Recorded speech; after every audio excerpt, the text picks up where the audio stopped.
అందరికీ జై భీమ్. నేను Rajesh Mahasena. Welcome to Mahasena media. విషనాగునైనా క్షమించి విడిచిపెట్టొచ్చు, కానీ సైకోల్ని మాత్రం క్షమించి విడిచిపెట్టకూడదండి. ఎందుకంటే వాళ్ళని క్షమిస్తే ఇలాంటి వాళ్ళు వందల వేలుగా పుట్టుకొస్తూనే ఉంటారు. ఇప్పుడు ఒక విషసర్పం ఉందనుకోండి, దాని దారిలోకి మనం ఎప్పుడైనా వెళ్ళి దానికి అడ్డు తగిలితేనో, దానికి ఏదైనా ఇబ్బంది కలిగిస్తేనో అది కాటేస్తుంది. అంతే తప్ప మన పని మనం చేసుకుంటూ పోతా ఉంటే విషసర్పం కూడా మన జోలికి రాదండి. కానీ సైకోల్ అలా కాదు. మనం ఏమీ చేయకుండా మన పని మనం చేసుకుంటున్నా సరే మన మీదకి వచ్చి కంటిన్యూస్గా కాటేస్తూనే ఉంటారు. మన ఇళ్లలో ఉన్న మహిళల్ని కంటిన్యూస్గా వాళ్ళు అవమానిస్తూనే ఉంటారు. ఇప్పుడు ఉషనాకు వచ్చి నిజంగా దానికి మనం ఏమైనా అడ్డు తగిలేమని కాటేసింది అనుకుందామండి. కాటేసిన తర్వాత కూడా దాన్ని క్షమించి వదిలేస్తే మనం మళ్ళీ రెండోసారి వచ్చి మనల్ని కాటేది దాన్ని పోద్ది. కానీ సైకోల్ అలా కాదు. ఇప్పుడు కాటేశారు, మనం క్షమించి వదిలిపెడితే మళ్ళీ కాటేస్తారు. విష సర్పాల కన్నా ఒక డేంజరస్ నెట్వర్కే ఈ ఐపాక్ నెట్వర్క్. ఈ జగన్మోహన్ రెడ్డికి ఉన్న అత్యంత శక్తివంతమైన బలాలు మూడు: ఒకటి సంక్షేమ పథకాలనే 30 రూపాయల పథకాలు, 2 వాలంటీర్ వ్యవస్థ, 3 ఈ సైకో బ్యాచ్. ఒకటి కొట్టుకుంటూ వచ్చేయడం జరిగింది. ఏపీ ప్రజలే వీళ్ళందరినీ మూలన కూర్చోబెట్టడం కూడా జరిగింది. అయితే ఇంకా మిగిలిపోయిన అవశేషాలు ఈ ఐపాక్ అవశేషాలు ఉన్నాయండి. ఈ సైకోలు ఉన్నారు. ఈ రోజున శ్రీరెడ్డి వచ్చింది, దండం పెడుతూ క్షమాపణ చెప్పింది, లెటర్ కూడా రాసింది. క్షమాపణ చెప్తూ ఎంతవరకు తగ్గకూడదు అంతవరకు కూడా తగ్గింది. అలాగే పోసాని కృష్ణమురళి వచ్చాడు, రేపు మాపు చచ్చిపోతానన్నట్టు, కొన ఊపిరితో ఉన్నట్టు మియో అని మాట్లాడుతున్నాడు. ఆడెవడాడు బోరుగడ్డుగాడు, ఆ బొగడాగాడు, ఆ బ్రోకర్ గాడు కాళ్ళు పట్టుకుని ఏడుస్తున్నాడట. వరా రవీందర్ రెడ్డి గాడేమో మొత్తం నేను అన్ని చెప్పేస్తానండి, నేను అన్ని కక్కేస్తానండి, ఇగో అవినాష్ రెడ్డి చేయించాడండి అని అన్ని వాస్తవాలు వాడు చెప్పుకుంటూ పోతున్నాడు. ఇలా చాలామంది రియలైజ్ అయినట్టు నటిస్తున్నారండి. కానీ ఇది నిజమైన రియలైజేషన్ కాదు. వాళ్ళ సమయం అంటూ వచ్చినప్పుడు మళ్ళీ విషం కక్కడానికి, బుసలు కొట్టడానికి ఈ విషనాగులు కన్నా దారుణమైన విషనాగులు కూడా బాధపడతాయండి వీళ్ళతో పోలిస్తే. అలాంటి ఈ సైకోల్ని క్షమించడం అనే మాటను పక్కన పెట్టి వీళ్ళని శిక్షించడం మాత్రమే చేయాలని కూటమి ప్రభుత్వానికి మహాసేన మీడియా నుంచి కూడా రిక్వెస్ట్ చేస్తున్నాం. ఎందుకు వాళ్ళని కఠినంగా శిక్షించాలి అంటే, ఇప్పుడు ఎప్పుడైనా సరే మన ప్రపంచంలోనే అసలు శిక్షలు అనేవి ఎందుకు వేస్తారంటే అండి, ఒకడు తప్పు చేశాడు, ఆడికి శిక్ష వేయడం ద్వారా అలాంటి తప్పు మరొకటి చేయకుండా ఉంటాడని. ఇప్పుడు వీళ్ళని కానీ మనం క్షమించామనుకోండి, రేపటి నుంచి ప్రతి ఒక్కడు అమ్మ నా బుద్ధులు ఎత్తాడు, సారీ సార్ ఏమనుకోకండి సార్ అని ఉత్తరం రాస్తాడు. మళ్ళీ ఉత్తరం రాసిన మనం క్షమించి మళ్ళీ నవ్వుకుంటాడు, మళ్ళీ తిడతాడు. క్షమించే తప్పులు ఉంటాయండి, క్షమించరాని తప్పులు కూడా ఉంటాయి, క్షమార్హం లేని తప్పులు ఉంటాయి. అలాంటి తప్పులు చేశారు ఈ జగన్ రెడ్డి అండి, ఈ సైకో బ్యాచ్. ఈ రోజున శ్రీరెడ్డి వచ్చి ఒక లెటర్ ఏదో రాసిందండి. ఏం రాసింది ఈ లెటర్ అంటే, ముందుగా లోకేష్ అన్నకు విజ్ఞప్తి. లోకేష్ అన్నటండి, లోకేష్ అన్న. అంతకుముందు ఏరా ఒరే పప్పు అలాగా ఇలాగని నోటుకొచ్చినట్టు వాగిన అదే శ్రీరెడ్డి ఈ రోజున లోకేష్ అన్న అని మొదలుపెట్టిందండి. ఏం చేసుకుంటారు? జూన్ 4 తర్వాత చూస్తా నా ఏదో వేగండి. ఒరే పవన్ కళ్యాణ్ ఏట్రా ఏంటో తెలుసా, బాటోళ్ళు చెప్పట చాలా స్ట్రాంగ్ కొట్టానంటే జగనన్నా ఒక్కడిని కూడా వదలొద్దన్నా తొందరగా జూన్ 4th వచ్చేస్తే ఈసారి నా జూన్ 12th బర్త్డే మామూలుగా చేసుకోను. నీ పరిస్థితి తెలుసుకుంటుంటే ఉందరా నాకు మామూలు కాన్ఫిడెంట్ గా లేదే.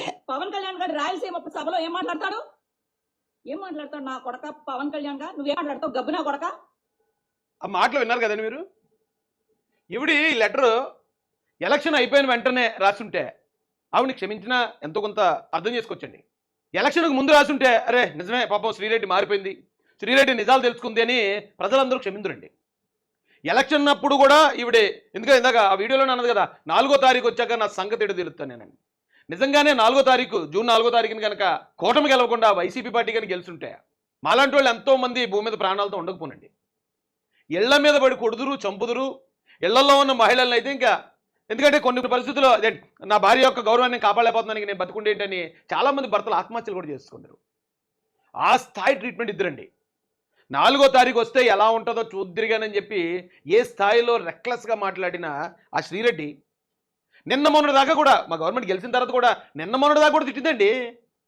ఎప్పుడైతే అరెస్టులు మొదలయ్యాయో, ఎప్పుడైతే నారా చంద్రబాబు నాయుడు గారు ఈ విషయాన్ని సీరియస్గా తీసుకున్నారో, ఒక్కొక్కటి సంగతి ఈ నెల రోజుల్లో ఉండబోతుందని ఆయన ఎప్పుడైతే చెప్పి చట్టానికి ఉన్న సంఖ్యలను తొలగించారో, ఈ శాడిస్ట్ గాల్ని, సైకో గాల్ని, ఈవ్ టీచర్ గాల్ని, ఇలాంటి వాళ్ళందరినీ పోలీసులు ఏరి పారేయడం మొదలుపెట్టిన తర్వాత ఈ వెధవలందరూ సైలెంట్ అయ్యారు. అన్న నేను పుట్టింది గోదావరి, అయినా పెరిగింది మొత్తం విజయవాడ పరిసర ప్రాంతాల్లో. అందుకే నాకు మీ కమ్యూనిటీ వాళ్ళే 95% ఫ్రెండ్స్. కమ్యూనిటీ యాంగిల్ వచ్చి కొడుతుందండి. అమ్మా శ్రీరెడ్డి, నీకు తెలుసో తెలీదో, లోకేష్ గారికి అంత కమ్యూనిటీ ఫీలింగ్ లేదు. ఆయన ఏంటంటే అన్ని కమ్యూనిటీలను సమానంగా చూసుకుంటూ వెళ్తాడు. అలాంటి వ్యక్తిని నువ్వు కమ్యూనిటీ ఫీలింగ్తో కొడేద్దాం, కమ్యూనిటీ ఫీలింగ్లో ఆయన ఏదో మభ్య పెడదాం అనుకుంటే అది జరగని పని. ఈ విషయాన్ని అనేక వీడియోస్లో కూడా చెప్పాను. వెరీ రేర్ టైమ్స్లో మైట్ బి నేను మెన్షన్ చేసి ఉంటాను, కానీ అవమానించలేదు. అమ్మా నాన్నగారు కూడా విజయవాడలోనే ఎక్కువ అనుబంధం. అలాగే మా సొంత ఇల్లు గట్రా అక్కడే. అమరావతి రావడం మా ఇంట్లో వాళ్ళని ఎంతో సంతోషపెట్టింది. ఎందుకంటే వాళ్ళకున్న అరకొర సొంత ఇల్లు రేట్లు పెరిగాయినబ్బా.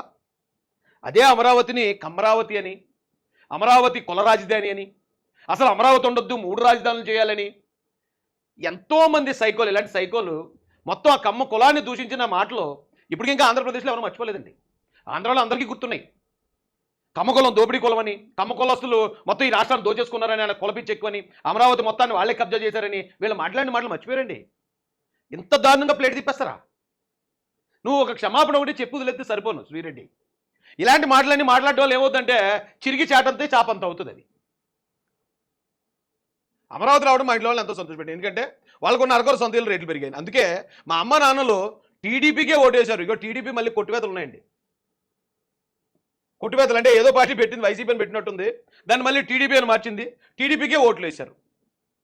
లోకేష్ అన్న, మీరు కొన్ని విషయాల్లో ఎంత మొండిగా ఉంటారో అంతకంటే ఎక్కువ మంచితనం కూడా ఉందని ఈ కేసుల విషయంలో మాట్లాడమని నేను అంతకుముందు వీడియోస్లో మెన్షన్ చేసినట్లు సారీ చెప్పించింది కూడా మా కుటుంబ సభ్యులే. నువ్వేసే బిస్కెట్లు వర్కౌట్ అవ్వవు శ్రీరెడ్డి. నువ్వు హార్ట్ఫుల్గా క్షమాపణ చెప్పవు, మంచిదే. క్షమాపణ చెప్పిన వాళ్ళని క్షమించమని మన గ్రంథాల పురాణాలు ఏ మత గ్రంథం అని చెప్తుంది. కానీ ఏ టైంలో క్షమాపణ? దానికి సమయం సందర్భం కూడా ఉంటుంది. ఇప్పుడు నేను చంపేయడానికి వచ్చాను. చంపేయడానికి వచ్చి చివరి ఆఖరి ఆయుధం వరకు వాడేశాను. నా ఆయుధాలన్నీ అయిపోయి నేను నీ చేతికి దొరికేశాను. ఆ టైంలో క్షమాపణ అనకూడదు, ఆ టైంలో క్షమించకూడదు కూడా. ఎందుకంటే నాకు అవకాశం ఉంటే ఖచ్చితంగా నేను చంపేస్తాను. అవకాశం లేక అడిగే క్షమాపణకి వాల్యూ ఉంటుందా? చివరాఖరి దాకా నిన్న మొన్నటి దాకా కూడా ట్రై చేసావు నువ్వు. 4వ తారీఖున కనుక వైసీపీ గెలుచుంటే అసలు నేను పట్టుకోలేకపోతాం మేము. ఎంతోమంది నాలాంటి కార్యకర్తలకి, సామాన్య కార్యకర్తలకి అది ప్రాణాపాయం. అది ప్రాణాలు పణంగా పెట్టాం మేము. ఇలాంటి చాలామంది అన్నారు, రాజు నువ్వు కూడా మాట్లాడావు కదా, నువ్వు కూడా తిట్టావు కదా అంటే ఎస్ తిట్టాను. ఎప్పుడు అధికారంలో ఉన్న వాళ్ళనే, అధికారంలో ఉన్నవాళ్ళు తప్పు చేస్తే అధికారంలో ఉన్నవాడిని తిట్టాను. కానీ అమ్మనాబూతులు తిట్టలే, ఇంట్లో ఉన్న ఆడవాళ్ళను, ఇంట్లో ఉన్న ఆడపిల్లలను తిట్టలేదు. ఎవడైతే తప్పు చేసాడు, మంత్రి కావచ్చు, ఎమ్మెల్యే కావచ్చు, ముఖ్యమంత్రి కావచ్చు, ఎవడైనా సరే తిట్టాను. ఇప్పుడు అనుకునేవాడిని, ఇప్పుడు మేము ధైర్యంగా మాట్లాడేవాళ్ళం వైసీపీ అధికారంలో ఉన్నప్పుడు. వీళ్ళు కూడా పెద్ద పెద్ద డైలాగులు వేసేవారు, వీళ్ళు పెద్ద ధైర్యంగా మాట్లాడేవారు. వాళ్ళకి మాకు పెద్ద తేడా ఉందని అనుకున్నాం మేము అప్పుడు. ఇప్పుడు తెలిసింది అధికారంలో ఉన్న వాళ్ళు ఎదిరించి నిలబడ్డం అంటే ఎంత భయభ్రాంతులు గురవుతారు ఇలాంటి సైకోలని. ఎవడు కాడే తట్టబుట్ట సర్దేశారండి. నిజం చెప్పాలంటే రాష్ట్రం క్లీన్గా ఉందండి. కుక్కల మురుగుళ్ళు లేవు. ఏమంటే ఇంట్లో ఉన్న మహిళల పట్ల మార్ఫింగ్ ఫోటోలు, మార్ఫింగ్ వీడియోలు లేవు. చంద్రబాబు నాయుడు గారు లాంటి పెద్ద పెద్ద నాయకులను కూడా నిన్నగా మొన్న మొలిసిన గడ్డి పరకల్ లాంటి ఆకుపచ్చ కార్యకర్తగాళ్ళండి వైసీపీలో. ఆకుపచ్చ కార్యకర్తలు మీసాలు కూడా పూర్తిగా మొలనాడు చంద్రబాబు నాయుడు గారిని కామెంట్ చేసేవాడు. ఓడి అమ్మ, తాజ్మహల్ ఖాళీగా ఉందని తువాలారేసేస్తారా? మేము అనుకునేవాళ్ళం, ఏట్రా ఈ కర్మ ఎంత దారుణం తయారైపోతుంది, ఈ రాష్ట్రం ఎంత దారుణం తయారైపోతుంది. అదే ఆకుపచ్చగాడాడు, ఆడికి మీసాలు కూడా రాలేదు. ఆ డైరెక్ట్గా చంద్రబాబు నాయుడు గారిని చంపగారని, బొల్లుగారని రకరకాల మాటలండి. ఏం చేయలేని పరిస్థితి. ఆడి మీదకి మేము ఏమైనా వెళ్ళామా వెంటనే 10 కేసులు, అటెంప్ట్ మర్డర్ కేసులు. మా ఇంట్లో ఉన్న మహిళల జోలికి వచ్చి మహిళలు కించపరుస్తూ పెట్టేయటం, మరి ఏటో ఎలాగన్నా అంటే అంటే మర్డర్ కేసులు, అటెంప్ట్ మర్డర్ కేసులు. అని అమ్మాయి ఎంత దారుణంగా యూజ్ చేశారంటే అండి వీళ్ళ అధికారాన్ని. నిజంగా టైం వచ్చింది వాళ్ళకి, ఇప్పుడు బ్యాక్ టైం స్టార్ట్ అయిపోయింది వాళ్ళకి. ఎవడైతే తప్పు చేశాడో వాళ్ళకి పనిష్మెంట్ టైం వచ్చేసింది. అన్న, మీ పార్టీని, కార్యకర్తల్ని, మీ అభిమానుల్ని, మీ అనుబంధ మీడియా సంస్థల్ని, జనసేన మీడియాని, వీర మహిళల్ని, మరి కుటుంబ సభ్యులని ఆల్రెడీ నేను అనేక సందర్భాల్లో సారీ చెప్పడం జరిగింది. అనేక సార్లు నేను రూడ్గా మాట్లాడడం జరిగింది. మీ అందరినీ మళ్ళీ క్షమించమని గత 10 రోజులు మీడియాలో వచ్చే కథనాల కింద మీ కార్యకర్తలు పెట్టే కామెంట్లు, మీ నాయకులు నాపై చేసే కామెంట్లు, స్పీచ్లు, డిస్కషన్లు, డిబేట్లు చూసిన తర్వాత, అలాగే కూటమిలో ఉన్న అందరూ చేసిన అటాక్ తర్వాత నాకు అర్థమైంది నేను చాలా డేంజర్లో ఉన్నానని. నేను బొక్కలోకి వెళ్ళిపోతున్నానని నాకు అర్థమైంది. ఎవరైతే ఆ రెడ్డి గారు అమ్మాయిని ఒక మహిళ పచ్చి బూతులు మాట్లాడుతున్న ఒక మహిళ, ఆ వైఎస్ఆర్సీపీ కార్యకర్త, ఆవిడ బతుకు ఏమైపోయిందో నా బతుకు కూడా అలా బస్ స్టాండ్ అయిపోద్దని నాకు అర్థమైంది. నా ఫ్యూచర్ నాకు కనబడిపోయింది. కాబట్టి నేను కాళ్ళు బేరానికి వచ్చేస్తున్నాను అంటే ఇప్పుడు ఒకవేళ క్షమించారనుకోండి, ఇవన్నీ ఇంకొకటి పెడతాడు అలా క్షమాపణ. నేను కూడా క్షమాపణ చెప్తాను, ఆవిడని క్షమించారు కదా, నన్ను క్షమించండి.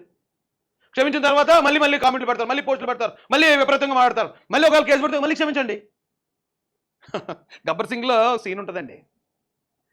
పవన్ కళ్యాణ్ గారు వాళ్ళ తమ్ముడు బాగా ఆత్మని కొడతారు లాగిపెట్టి కొడితే నన్ను కొట్టాడు, నాకు సారీ చెప్పమను, నాకు సారీ చెప్పించాలని చెప్పి పై అధికారులు కంప్లైంట్ ఎత్తాడు వాళ్ళ తమ్ముడు విలాలతో ఉంటాడు. పై అధికారి వచ్చి క్షమాపణ చెప్పంటాడు, తప్పదు కదా మరి చెప్పాలి కదా, చెప్తాడు సారీ రా అయితే నేను కొట్టినందుకు అంటాడు. సరే అయిపోయింది, నేను గెలిచేసాను, సారీ చెప్పించేసుకున్నాను అనుకుని బయటకు వస్తాడు వాళ్ళ తమ్ముడు. పవన్ కళ్యాణ్ గారు మళ్ళీ బయటకు వచ్చి మళ్ళీ పాటను కొడతాడు, మళ్ళీ సారీ అంటాడు. ఏమంటే అలాగే ఉంటుంది వీళ్ళని కానీ క్షమిస్తే మనం.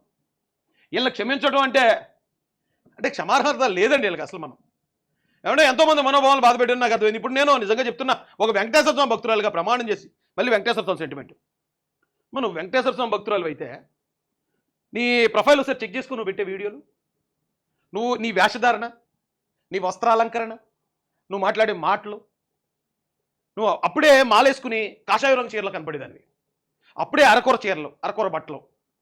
బట్టల్లో నువ్వు చేసే జుగుప్సాకరమైన విన్యాసాలు, నువ్వు ఇప్పుడు వెంకటేశ్వర స్వామి గురించి మాట్లాడితే ఆయనకు కూడా అవమానం కదా అది.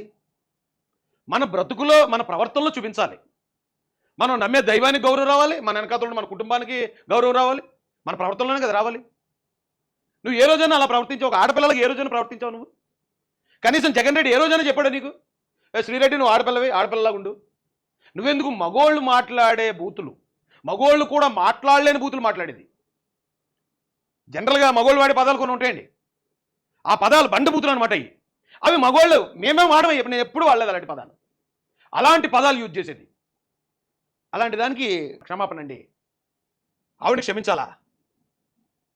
చంద్రబాబు నాయుడు గారికి, లోకేష్ గారికి, వారి కుటుంబ సభ్యులకి, హోమ్ మినిస్టర్ గారికి, టీవీ5కి, ఆంధ్రజ్యోతికి, ఐటీడీపీకి, టీడీపీ కార్యకర్తలకి, సోషల్ మీడియాకి సారీ అయిపోద్దా? ఇలా చెప్పేది అయిపోద్దండి. చేయాల్సిందంతా చేసేసి ఓ లెటర్ ఒకటి రాస్తే అయిపోద్దా? లోకేష్ అన్న నా ఫ్యామిలీ ఒకటే చెప్తున్నా, ఇప్పుడు పరిస్థితుల నుండి జారుకోవడానికి లెటర్ అనుకోకండి. ఓకే, నేను నమ్ముతాను శ్రీరెడ్డి, నువ్వు నిజంగానే నువ్వు భయపడ్డావు, నువ్వు మళ్ళీ ఇంకెప్పుడు కూడా ఇలాంటి పొలిటికల్లో ఎంతో దారుణమైన నువ్వు మాట్లాడలేవని నేను నమ్ముతున్నాను. కానీ నిన్ను క్షమిస్తే నీలాంటి వాళ్ళు చాలామంది తయారవడానికి అవకాశం ఉంది. శ్రీరెడ్డి అంత దారుణంగా మాట్లాడింది, దాన్నే వదిలేశారు, నన్నెందుకు వదలరని ఇంకొక చెల్లి తయారవుతుంది, ఇంకొక అక్క తయారవుతుంది. దాన్ని అంటే ఆ అక్క చెల్లి నిన్ను అనుకునే మాట, నేను నిన్ను అనలే. అలా తయారవ్వకుండా మన భావితరాల్లో నీలాంటి వాళ్ళు ఎవరో జీవితాలు నాశనం చేసుకోకుండా ఉండాలంటే నిన్ను బొక్కలో వేసేయాల్సిందే. నిన్ను లోపలికి తోస్తేనే నీలాంటి వాళ్ళు ఇంకొకరు బయలుదేరకుండా ఉంటారమ్మా. ఈ వారం రోజులు ఆహారం లేకుండా కామెంట్ చదివి ఎంతో మనోవేదకి గురై తీసుకున్న నిర్ణయం. నేను ఒక విషయం అంటే దయచేసి నొచ్చుకోకండి. ఇన్ కేస్ ఫ్యూచర్లో వైఎస్ఆర్సీపీ తిరిగి వచ్చినా నా బుద్ధి వక్రం అవుతుందని అనుకోకండి. అలా చేస్తే ప్రైవేట్ వ్యక్తులతో నన్ను ఏమన్నా చేయించుకోవచ్చు. మళ్ళీ ఇది చూడండి, నేను ప్రైవేట్ వ్యక్తులతో లేపించేయాలనుకుంటే నీ మాటలు భరించాక అప్పుడే లేపించేయచ్చు కదా, అప్పుడే లేపించేయాలమ్మా. అలాంటి వాళ్ళు ఎవరు లేరు తెలుగుదేశం పార్టీలో కానీ జనసేనలో కానీ. ప్రైవేట్ వ్యక్తులను పెట్టాలి, మర్డర్లు చేయించాలి, ఇళ్ల మీదకి పంపించాలి, కార్లను ధ్వంసం చేయించాలి, కార్ల మీద దాడులు చేయాలి, మనుషులు చంపించడానికి 100-200 మందిని పంపించాలి. ఇలాంటిది వైసీపీకి తెలుసు, టీడీపీ జనసేనకి తెలియదు. బోండా ఉమ్మగారి మీద జరిగిన దాడి మీకు తెలుసు కదని గుర్తుంది కదా. ప్రైవేట్ వ్యక్తులతో ఇలా దాడి చేసిన వాడికి జిల్లా పరిషత్ చైర్మన్ ఇది ఇచ్చారు, మున్సిపల్ చైర్మన్ ఇచ్చారట జగన్మోహన్ రెడ్డి. నా మీద జరిగిన దాడి మీ అందరూ గుర్తుండే ఉంటుంది. రాజమండ్రిలో 100-200 మంది కారు మీద పడి ఇష్టానుసారం దాడి. అంటే ఇప్పుడు చాలామంది అంటారు నువ్వు కూడా అన్నావు కదా అన్నారు నన్ను ఈ మధ్య. నేనంటే మీరు అధికారంలో ఉన్నప్పుడే కదా అన్నాను, యాక్షన్ ఎందుకు తీసుకోలేదు? ఇప్పుడు మీరు ఏమేమి తిట్టారో తిట్లు బట్టి మీ మీద కేసులు పెడుతున్నారు. రాజేష్ మాసాన్ని కూడా నిజంగా తిడితే, జగన్మోహన్ రెడ్డిని తిట్టుంటే, వాళ్ళ భార్య గారిని తిట్టుంటే, వాళ్ళ పిల్లల్ని ఆడపిల్లల్ని తిట్టుంటే మరి ఆ కేసులు కదా పెట్టాలి నా మీద. అంతేగాని ర్యాలీ చేసేయడానికి కేసు, ఎవరినో ఏదో అన్నాడో జెండాలు తగలబెడతాను అన్నాడని కేసు, ఇంకోటి ఏదో చేసేయడానికి కేసే పెట్టారు తప్ప పలానా నాయకుడి భార్యని పిల్లల్ని తిట్టాడు ఇలాంటి దారుణమైన భాష ఉపయోగించడానికి ఎందుకు పెట్టలేదు నమ్మే కేసు? అయినా మీరు అధికారంలో ఉన్నప్పుడు తిట్టాను నేను. అధికారంలో ఉన్నప్పుడు తిట్టడానికి, అధికారం అండ చూసుకుని ప్రతిపక్షాలను తిట్టడానికి ఎంత తేడా ఉంది ఈరోజు అర్థమైంది నాకు. 5 సంవత్సరాల పాటు రొమ్మిలాగా ఎలా తీసుకునే మాట్లాడాను నేను. ఏమైపోయారు అప్పుడే? మా పార్టీ వచ్చి ఇంకా 100 రోజులు అయ్యింది, ఎవడికాడి పట్టాపంచులు అయిపోయారు. ఏడి ఆ కొడాలి నాయనగడని వాడు ఏడి, వాళ్ళని వంశేయడి, ఆ రోజులు వచ్చిపోయిన రోజే ఏది? పెద్ద పెద్ద మినిస్టర్లు ఇచ్చాడుగా జగన్ మీకు. మాకేం పదవులే మేము అనుభవించలే. ఏ పదవి అనుభవించకపోయినా నిలబడి మాట్లాడాం మేము. నిలబడి మీరు 30 కేసులు పెట్టినా నిలబడే మాట్లాడాం చివరాఖరి దాకా కూడా. అధికారాన్ని ఎదిరించడం అంటే ఆషామాషి విషయం కాదు అబ్బాయి. మనం అధికారంలో ఉండి పక్కని విమర్శించాడు. వాళ్ళు నేను మాట్లాడవచ్చు జగన్ మీద, జగన్ ఏమన్నా నాకేం ఎదురలేదు. ఇప్పుడు జగన్మోహన్ రెడ్డి ఏమన్నా నేను నీచంగా మాట్లాడుతున్నానా, లేకపోతే అరే ఎవరైనా మాట్లాడుతున్నానా, లేకపోతే ఇంకోటి ఏమైనా తిడుతూ మాట్లాడుతున్నానా, వాళ్ళ ఇల్లు ఉన్న మహిళల గురించి మాట్లాడుతున్నానా? అప్పుడు ఎలా ఉన్నాం ఇప్పుడు కూడా అలాగే ఉన్నాం. అతను ముఖ్యమంత్రిగా ఉన్నప్పుడు ఎలా మాట్లాడాను ఇప్పుడు కూడా అలాగే మాట్లాడుతున్నాను నేను. మనిషి అంటే ప్రవర్తన అంటే అలా కదా ఉండాలి. ఈరోజు మన దగ్గర అధికారం ఉంది కదని పేట లేకపోతే ఏమవుద్ది? టైం ఎలా తిరగబడిందంటే మీరు ఎవరితో పెట్టుకున్నారా? మీరు 14.5 సంవత్సరాలు ముఖ్యమంత్రి, ఇప్పుడు 20 సంవత్సరాలు ముఖ్యమంత్రితో ఆయన్ని తిట్టారు మీరు, లోకేష్ గారిని తిట్టారు మీరు, పవన్ కళ్యాణ్ గారిని తిట్టారు మీరు. పవన్ కళ్యాణ్ గారిని నేను కూడా విమర్శించాను. నేను జగన్ దగ్గర ఉన్నప్పుడు నేను పవన్ కళ్యాణ్ గారిని విమర్శించినప్పుడు అప్పుడు తెలుగుదేశం గవర్నమెంట్, అంతే తప్ప జగన్ రెడ్డి సీఎం అయిపోయిన తర్వాత ఆ సీఎం అని చూసుకుని రెచ్చిపోలేను. నేను ఎప్పుడూ ప్రభుత్వాలతోనే ఫైట్ చేశాను, ఎప్పుడు అధికారంలో ఉన్న వాళ్ళతోనే మాట్లాడాను. నిజంగా వాళ్ళని ఏమన్నా నేను ఏదో బూతులు తిట్టుంటే అధికారంలో ఉన్న వదిలేస్తారా నన్ను? నీకు నాకు నక్కకి నాగలోకం అనుకున్నాను తేడా అంటే ఇంకేం రాసింది చూద్దారండి. ఇప్పటికీ నేను నా కుటుంబం అనిపించిన క్షోభ 1000 సంవత్సరాలకు సరిపడా అనుభవించావు. ఇంట్లో పెళ్లి కావాల్సిన పిల్లలు ఉన్నారు. ఇంట్లో పెళ్లి కావాల్సిన పిల్లలు ఉంటే నువ్వు అరెస్ట్ అవ్వడం వల్ల వాళ్ళ పెళ్లి లాగిపోవు. ఎందుకంటే నువ్వు ఏదో పని చేసావు, దానికి శిక్ష అనుభవిస్తున్నావు అనుకుంటారు అంతే. కానీ నువ్వు ఇంతకుముందు ప్రవర్తించిన నీ ప్రవర్తన వల్ల వాళ్ళకి పెళ్ళిళ్ళు అవ్వేమో. ఇంతకుముందు నువ్వు ఒక ఆడమనిషి అయి ఉండి నువ్వు తిట్టిన తిట్లు, నువ్వు మాట్లాడిన బూతులు, నువ్వు చేసిన అంగాంగ ప్రదర్శన, లేకపోతే నువ్వు అప్పుడు తెలియజేసిన నిరసన, నగ్న నిరసన, ఇలాంటి వాటి వల్ల వాళ్ళకి పెళ్ళి అవ్వదు. ఇప్పుడు నువ్వు అవన్నీ మార్చుకున్నావు అనుకో, నువ్వు జైలుకి వెళ్ళినా అది గౌరవమే.